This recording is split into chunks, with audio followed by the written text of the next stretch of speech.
सम्मानित साथियों, नमो बुद्धाय, जय भीम। हमेशा की भांति एक बार पुनः हम लेकर आ गए हैं डॉक्टर अंबेडकर संदेश। डॉक्टर अंबेडकर संदेश नियमित सुबह 5 बजे मिलता है आवाज का ऑफिशियल यूट्यूब चैनल पर। यदि आपने हमारे चैनल को अभी तक सब्सक्राइब नहीं किया है तो अब जरूर कर लीजिए, क्योंकि जैसे ही आप चैनल को सब्सक्राइब करेंगे हमेशा नोटिफिकेशन टाइमली आपको मिल जाया करेगा डॉक्टर अंबेडकर संदेश का।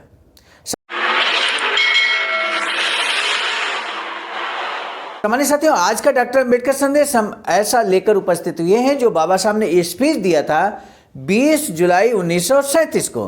20 जुलाई 1937 का भाषण है बाबा साहब का। तो आज के डॉक्टर अंबेडकर संदेश में आइए अब हम ले चलते हैं सीधे बाबा साहब की स्पीच की तरफ, जो बाबा साहब ने दिया था 20 जुलाई 1937 को। आज का डॉक्टर अंबेडकर संदेश हमेशा की भांति प्रसारित किया जा रहा है स्थान Buddha Bodhisattva Ambedkar international centre, BBAIC Sarnath, Varanasi, राज्य उत्तर प्रदेश, देश भारत के सौजन्य से। विषय है अनुशासन और संगठन अपने पार्टी के लक्ष्य हैं, पक्ष के लक्ष्य हैं। स्वतंत्र लेबर पार्टी बाबा साहब ने गठित की है 1936 में। 1937 में स्वतंत्र लेबर पार्टी के अधीन चुनाव बाबा साहब ने कई कैंडिडेट्स मैदान में उतारे थे, जिनमें 14 कैंडिडेट्स जीत चुके हैं। और 14 कैंडिडेट जीते हुए हैं उनको संदेश बाबा साहब देते हैं कि हमें अपने पार्टी में क्या विशेष तौर पे रखना है। अनुशासन और संगठन, दो चीज़ों पर विशेष हमारा लक्ष्य है, ये बात बाबा साहब कहते हैं। इसके अलावा बहुत सारी बातें बाबा साहब कहते हैं समाज के बारे में, कि आखिर बाबा साहब ने जो पार्टी का गठन किया है उसका लक्ष्य क्या है, समाज के लिए वो क्या लक्ष्य लेकर चल रहे हैं। आज के ही डॉक्टर अंबेडकर संदेश में हम आपको बताने वाले हैं। यदि वास्तव में आप इन सब चीज़ों में इंटरेस्टेड हैं कि बाबा साहब के द्वारा स्थापित की गई पार्टी का क्या लक्ष्य था, तो आज का डॉक्टर अंबेडकर संदेश आपको पूरा बात कर लेना चाहिए।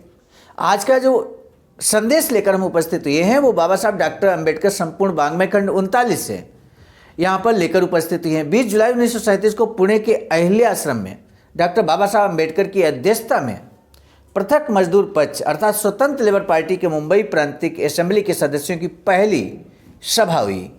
ये सभा सिर्फ और सिर्फ जो चुनाव में जीते हुए कैंडिडेट्स थे उनके लिए, उन्हीं सदस्यों की पहली सभा यहाँ पर हुई। काउंसिल के कामकाज संबंधी कुछ नियम पारित करने के बाद स्वतंत्र लेबर पक्ष के नेता के रूप में डॉक्टर बाबा साहब अम्बेडकर ने अपनी पार्टी के कड़े अनुशासन और संगठन का एहसास कराया। आपने महसूस किया होगा कि वर्तमान परिदृश्य में अगर हम एक नज़र दौड़ाएंगे कि बाबा साहब के पद चिन्हों पर चलने वाली पार्टी कौन सी है, तो आप निश्चित इस बात का एहसास करेंगे कि ऐसी पार्टी है भारत के अंदर जो मान्यवर कांशीराम साहब के द्वारा स्थापित की गई थी। वो निश्चित रूप से वहाँ पर कड़ा अनुशासन और संगठन देखने को मिलता है। उन्होंने बताया कि नैतिक बल के सहारे काम करने वाले हर पक्ष को अनुशासन और संगठन, इन दो बातों की ओर ध्यान देना होगा। जो काम हम लेते हैं उसमें शुरू में भले असफलता मिले, हमें अपने लक्ष्य से कभी मुंह नहीं फेरना चाहिए। इंसान के पास जितना अधिक नैतिक बल होगा उतना उसका आत्मविश्वास बढ़ता जाएगा और आखिर हार से भी वह ससम्मान सफलता पा सकता है।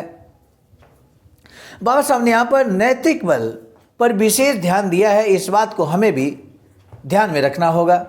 इंग्लैंड के विभिन्न राजनीतिक पार्टियों के इतिहास पर अगर हम नज़र डालते हैं तो पता चलता है कि अनुशासन और संगठन का वहाँ भी मेल किया गया है। इंग्लैंड में किसी जमाने में बेहद छोटा रहा मजदूर पक्ष भी अनुशासन और संगठन के बल पर आखिर सत्ता में आया, ये हमने देखा है। इंग्लैंड का एग्जाम्पल बाबा साहब यहाँ पर बखूबी देते हैं। इस बात को हमें ध्यान रखना है। इसका कारण ये है कि बाबा साहब का देश दुनिया के विभिन्न देशों का, विशेष तौर पर जो प्रगतिशील देश थे, विकसित देश थे, यूँ कहें कि आर्थिक महाशक्ति थे पूरे विश्व में जिनका सिक्का चलता था, ऐसे देशों के बारे में बाबा साहब का गहन अध्ययन था। और इसलिए बाबा साहब यहाँ पर बड़ा एग्जाम्पल देकर बात को समझाने की कोशिश करते हैं। और हमने ये भी देखा, बाबा साहब कहते हैं कि पुराना अनुशासन और संगठन में थोड़ी ढील आते ही वह पक्ष कैसे सत्ता से दूर हो गया। दुनिया के राजनीतिक घटनाक्रम में सफलता हासिल करना कोई आसान काम नहीं है। इसके लिए मानो तपश्चर्या ही करनी पड़ती है। पक्ष को बलवान बनाने के लिए पहले पक्ष की कमजोरियां क्या हैं, इस पर गौर करना पड़ता है। यानी कि किसी भी राजनीतिक दल की कमजोरियां क्या है, उस राजनीतिक दल के मुखिया को इस बात को जरूर ध्यान देना चाहिए। ये बात बाबा साहब कहते हैं। राजनीतिक पार्टियों में केवल अमीरों या अपने प्रिय व्यक्तियों को शामिल करने से काम नहीं चलता।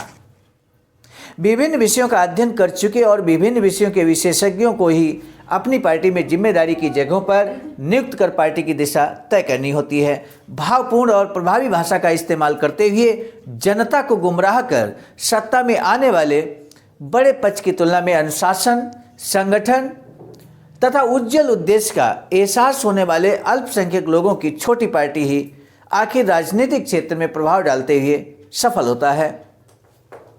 हमारी स्वतंत्र लेबर पार्टी आज देखने में छोटी है, बाबा साहब कहते हैं, लेकिन हमने जिस उद्देश्यपूर्ण कार्य की उज्जवल रूपरेखा बनाई है उसमें आगे चलकर हमें अभूतपूर्व सफलता मिलने ही वाली है। मुंबई असेंबली के स्वतंत्र लेबर पार्टी के विधायक इस बात को अपने आचरण में शामिल करने की कोशिश करें। अनुशासन और संगठन की बातें अपनी पार्टी में शामिल होने वाले हर सदस्य के मन पर उकेरने की उन्हें कोशिश करनी होगी। बहुजन समाज के साथ घुल मिल जाने की हमारी पार्टी की योजना है। बाबा साहब बहुत स्पष्ट ढंग से कहते हैं कि हमारी जो पार्टी है स्वतंत्र लेबर पार्टी, उसका उद्देश्य है कि बहुजन समाज के साथ घुलें और मिलें। जब बहुजन समाज के साथ घुल मिल जाएंगे तो बहुजन समाज का हमें समर्थन प्राप्त होगा और निश्चित रूप से हम एक क्रांतिकारी परिवर्तन इस भारत देश के अंदर स्थापित कर पाएंगे। बाबा साहब का बहुत जोर है शासन सत्ता स्थापित करने पर। गरीब, मजदूर और किसान वर्ग के हितों की रक्षा करना हमारे पक्ष का पहला कार्यक्रम है। इस कार्य को करने के लिए हमारे स्वतंत्र लेबर पक्ष के संगठन को हम अनुशासन के साथ विस्तार देते हुए अपने उद्देश्य की राह पर आगे बढ़ने का आज ही संकल्प लेते हैं। बाबा साहब एक संकल्प यहाँ पर लिया है और वो संकल्प बाबा साहब ने लिया कि हमें जो वर्क करना है वो गरीब, मजदूर और किसान वर्ग के हितों की रक्षा करने के लिए करना है। इसी बात को आगे कंटिन्यू करते हुए बाबा साहब कहते हैं, निस्वार्थ बुद्धि से किए गए कार्य में निश्चित रूप से सफलता मिलेगी, इसमें कोई शक नहीं है। वर्तमान परिदृश्य में भी बाबा साहब का एक एक शब्द लागू होता है। सम्मानित साथियों, निस्वार्थ भाव से अगर हम कोई कार्य करते हैं तो निश्चित ही हमें सफलता मिलेगी, लेकिन अगर हमारा कोई स्वार्थ है उसके अंतर्गत जो कार्य हम कर रहे हैं तो सफलता नहीं मिल सकती है। इस बात को भी हमें ध्यान रखना होगा। इसलिए बाबा साहब के पद चिन्हों पर चलते हुए निस्वार्थ भाव से समाज सेवा करना, गरीब, मजदूर और किसान के लिए कार्य करना हम सभी का उद्देश्य और लक्ष्य होना चाहिए। आज के डॉक्टर अम्बेडकर संदेश का यही संदेश मैं समझता हूँ। आज का पहला प्रश्न हम आपके समक्ष रखने जा रहे हैं। डॉक्टर बाबा साहब भीमराव अंबेडकर ने नैतिक बल के सहारे काम करने वाले हर पक्ष को अनुशासन और संगठन, इन दो बातों की ओर ध्यान देने को कहा है। तो आपको बस ये बताना है कि आखिर बाबा साहब ने इन दो चीज़ों पर क्यों बल दिया है। आप अपने विचार यहाँ पर दीजिएगा। आपके निश्चित रूप से विचार सराहनीय होंगे, प्रशंसनीय होंगे। मैं समझता हूँ कि दूसरा प्रश्न, बाबा साहब क्यों कहते हैं कि दुनिया के राजनीतिक घटनाक्रम में सफलता हासिल करना कोई आसान काम नहीं है, उसके लिए मानव तपश्चर्या ही करनी पड़ती है। इन दो प्रश्नों में से किसी एक का जवाब देना आपके लिए बेहद जरूरी है। सामान्य साथियों, हमें आपके जवाब का बेसब्री से इंतजार रहता है। आपका जवाब पाकर हमें खुशी मिलती है कि आपने पूरा डॉक्टर अम्बेडकर संदेश सुना और तभी आपने सटीक जवाब लिखा है। और यही कारण है कि हम डॉक्टर अम्बेडकर संदेश के अंत में प्रश्न पूछते हैं ताकि आप पूरा वीडियो बात करने के बाद आंसर दे सकें। आज का हमने दो प्रश्न जो रखे हैं, इनमें से किसी एक का जवाब जल्द ही आपका मिलेगा, ऐसी हम आपसे उम्मीद करते हैं। और साथ ही साथ हम आपको बता दें, आज का डॉक्टर अम्बेडकर संदेश समाप्त करने से पहले बाबा साहब की एक अधूरी इच्छा थी वैचारिकी सेंटर बनाने की। बाबा साहब चाहते थे कि एक वैचारिकी सेंटर बने जहां बहुजन समाज के लोग एकत्र हों और समाज में हो रही बहुत सारा शोषण, अत्याचार जो विभिन्न पक्षों की तरफ से किया जाता है तो उसमें रोकथाम लगे, ऐसी कार्ययोजना बहुजन समाज तैयार करे, बुद्धिजीवी समाज तैयार करे। बाबा साहब चाहते थे, लेकिन बाबा साहब कि ये इच्छा भी अधूरी है और बाबा साहब की ये इच्छा पूरी करने का संकल्प लिया आवाज़ ने। अखिल भारतीय अनुसूचित जाति जनजाति कर्मचारी कल्याण एसोसिएशन ने परम आदरणीय बुद्ध मित्र मुसाफिर सर के नेतृत्व में इस तरह का वैचारिक सेंटर निर्माणाधीन है सारनाथ वाराणसी राज्य उत्तर प्रदेश में। सारनाथ यानी कि वही सारनाथ जहां तथागत बुद्ध ने अपना प्रथम उपदेश दिया था, बाबा साहब ने अपना अंतिम भाषण वहीं पर दिया था। ऐसे पावन स्थल पर निश्चित रूप से बाबा साहब का वैचारिक सेंटर बने, ये हमारी आप सभी की इच्छा, हार्दिक इच्छा है। हार्दिक इच्छा रखने से कुछ नहीं होता, इसमें अमूल्य योगदान भी आपको करना पड़ेगा। दिए गए अकाउंट नंबर पर आप भी अपना अमूल्य योगदान कर सकते हैं। सामान्य साथियों, आज का डॉक्टर अम्बेडकर संदेश हम लेकर आए थे मिशन नायक बुद्ध मित्र मुसाफिर सर राष्ट्रीय महासचिव आवाज का नई दिल्ली की प्रेरणा में, और साथ ही साथ संकलनकर्ता के परम आदरणीय विजय कुमार बौद्ध जी, प्रांतीय कोषाध्यक्ष आवाज का बिहार। आज का डॉक्टर अम्बेडकर संदेश के प्रस्तुतकर्ता के रूप में मैं स्वयं सर्वजीत आर्या, राष्ट्रीय कोषाध्यक्ष आवाज का नई दिल्ली। पुनः मिलेंगे नए डॉक्टर अम्बेडकर संदेश में, तब तक दीजिए इजाजत। आप सभी को सादर नमो बुद्धाय, जय भीम।